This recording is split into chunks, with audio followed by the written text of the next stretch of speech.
Make no mistake about it, an eraser is a student's best friend. Whether it's attached to the top of a pencil or on its own, only an eraser can quickly rub out an error. White erasers are made of flexible vinyl, while pink erasers are made of synthetic rubber.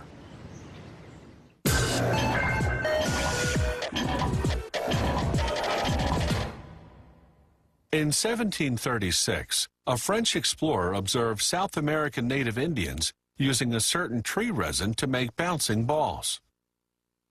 He brought this resin back home, and before long, Europeans discovered it could rub out lead pencil marks, hence the term rubber. There was just one problem. After a while, rubber would rot. That dilemma was solved a century later by one Charles Goodyear, who developed a curing process to keep rubber from rotting.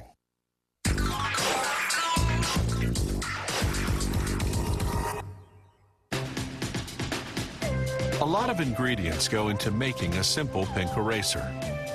Carefully measured fillers, accelerators, curing agents, oils, coloring, and the main ingredient, synthetic rubber.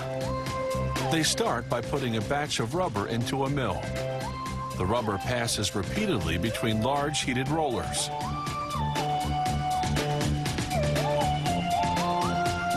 They throw in any defective erasers from the last production run, recycling them into this new batch. Then they add sulfur as a curing agent, accelerators to help the sulfur do its job, and red coloring. They blend everything for 5 to 10 minutes until the mixture is the consistency of heavy dough. Next, vulcanized vegetable oil. That's vegetable oil treated with sulfur. Then regular vegetable oil. Then calcium carbonate as a filler.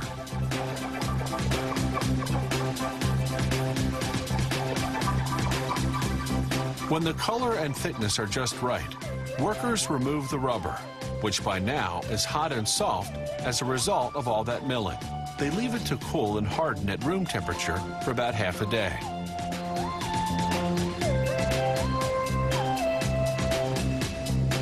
When the rubber's ready, they cut out large squares, each weighing between 11 and 18 pounds, depending on the thickness of eraser the client has ordered.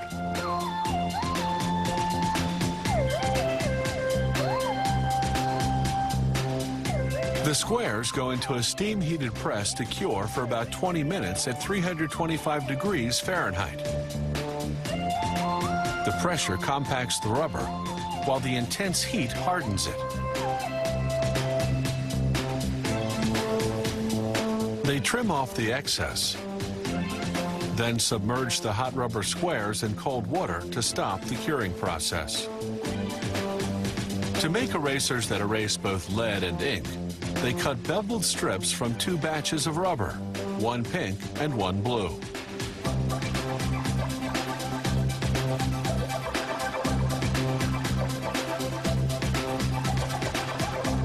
The blue contains pumice, which gives it extra abrasiveness to erase ink. They pair up each pink with the blue to form a 2-color strip. Then it's into the steam press.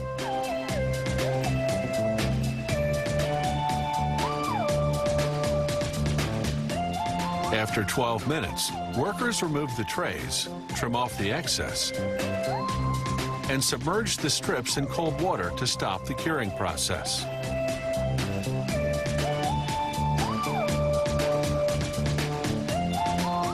Then an automated machine chops the strips into pieces the size of erasers.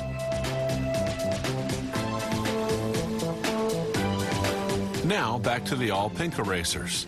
The rubber squares come out of their cold water bath and go through a machine that cuts strips with beveled edges. Then chops the strips into erasers.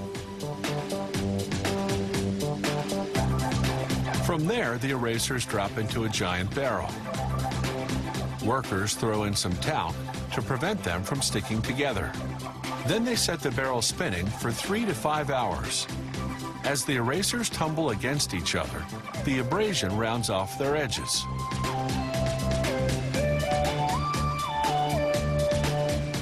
The last step is printing. A machine stamps each eraser with the company name and the model number.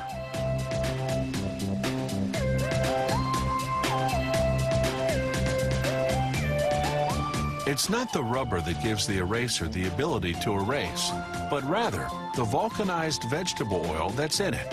That's what makes the eraser crumble when rubbed on paper, taking away the pencil marks with it.